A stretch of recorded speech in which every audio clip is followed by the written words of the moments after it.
Bom dia, meu nome é Gabriel, sou psicólogo na Andi.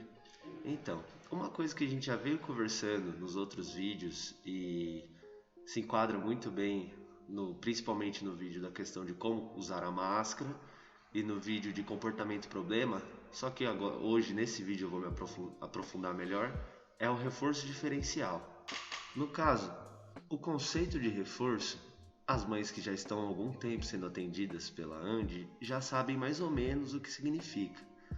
É quando eu sempre falo durante os meus vídeos, elogia ele depois que ele faz um comportamento adequado, dá alguma coisa para ele comer. O que quer dizer? Que a gente está reforçando o comportamento para que ele volte a acontecer de novo. A gente está, entre mil aspas, né, agradando o comportamento para que ele volte a acontecer novamente, recompensando essa pessoa pelo comportamento que a gente acha bacana, entendeu?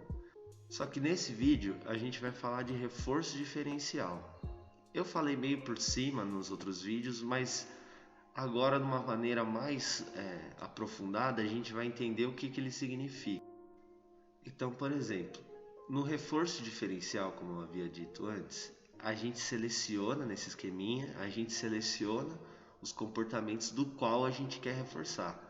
Vamos dar um exemplo básico aqui para ficar mais fácil de entender.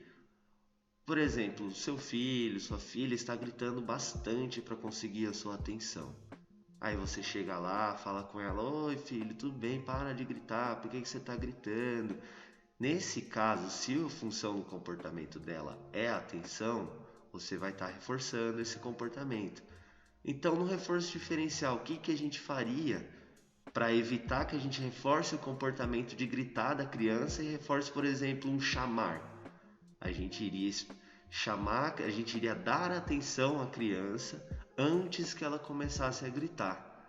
Esse já é um ótimo princípio para você começar a trabalhar. Você sabe que se você deixar o seu filho por um tempo sozinho, ele começa a derrubar a cadeira, ele começa a gritar, ele começa a até se machucar. Então, o que a gente tem que fazer? A gente tem que chegar antes, no caso, se for a atenção, essa função do comportamento, a gente tem que chegar antes e dar atenção, reforçando qualquer outro comportamento que ele vai estar fazendo no momento.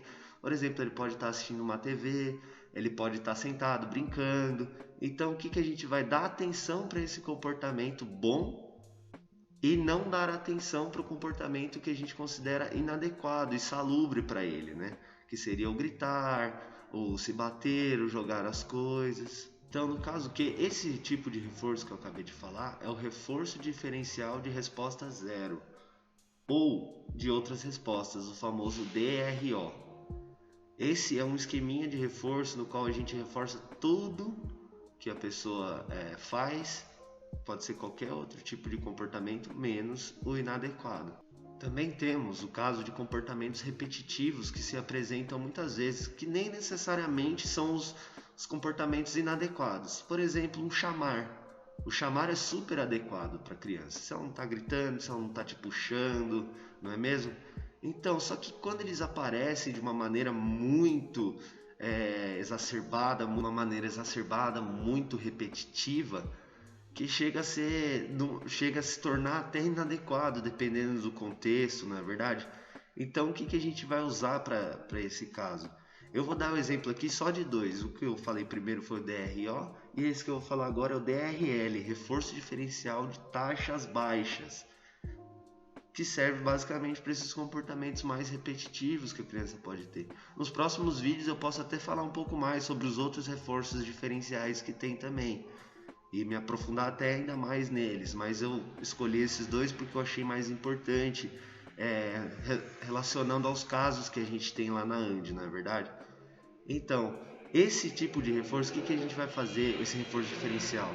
A gente não vai deixar a gente não vai fazer com que a criança perca esse comportamento adequado dela, mas o que a gente vai fazer é diminuir a taxa dessa resposta, entendeu? Então, por exemplo, ela tá te chamando 40, 50 vezes por 10 minutos, por exemplo. Você, 30 dessas vezes ou 45 dessas vezes, você vai deixar em extinção, você vai ignorar a criança. E você vai reforçar, por exemplo, só 5 vezes. Essa é uma forma e também sempre pensando no espaçamento de tempo entre cada vez que você vai dar atenção para a criança. Então, por exemplo, ela te chamou agora, aí você dá mais 10 minutos, você atende ela de novo quando ela te chamar.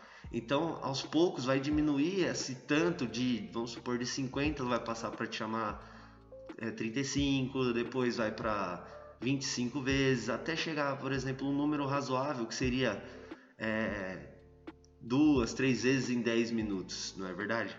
Então essa é uma forma da gente ir abaixando gradativamente, isso você vai percebendo que acontece, entendeu? Então, esses foram só 2 reforços diferenciais que eu escolhi para falar com vocês hoje, até para o vídeo não ficar muito extenso e o assunto é muito complexo também. Então, se vocês quiserem mais sobre esse assunto, por favor, mandem pra gente nos nossos canais, na página da Andy, até no meu canal no YouTube, comente ali embaixo, que eu até posso falar dos outros reforços diferenciais. Tá bom? Tá certo, gente? Muito obrigado. Se não ficou muito claro, por favor, mande perguntas, mande dúvidas, busque a nossa orientação, que a gente está aqui nesse momento de quarentena para vocês, tá certo? Obrigado, gente.